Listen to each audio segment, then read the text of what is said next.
এবার Israeli drone হামলা ঠেকাতে ক্ষেপণাস্ত্র ব্যবস্থার পরীক্ষা চালিয়েছে ইরান। মজিদ নামের একটি ক্ষেপণাস্ত্র সাফল্যের সঙ্গে ড্রোন হামলা প্রতিরোধের পরীক্ষায় পাশ করেছে।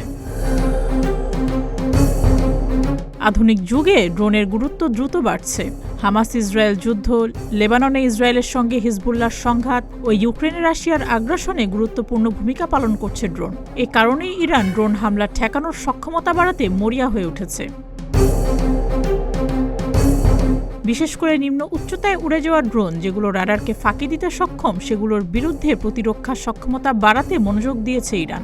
ইরান জানিয়েছে এই পরীক্ষার মাধ্যমে দেশটির আকাশ প্রতিরক্ষা ব্যবস্থা আরও উন্নত হয়েছে। বিশ্বের যে কোনো জায়গা থেকে আকাশপথে আসা হুমকি মোকাবিলায় ইরান এখন আগের তুলনায় আরও অনেক বেশি সক্ষম। বেশ কিছুদিন ধরেই ইরানে চলছে বড় পর্যায়ে সামরিক মহড়া। ইসরায়েলের পক্ষ থেকে সম্ভাব্য হামলা ঠেকাতে প্রস্তুত হচ্ছে দেশটির সামরিক বাহিনী।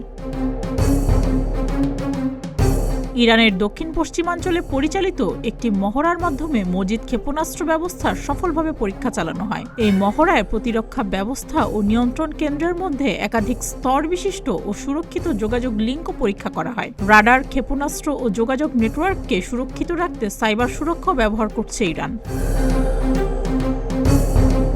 সুস্মিতা, প্রতিদিনের বাংলাদেশ।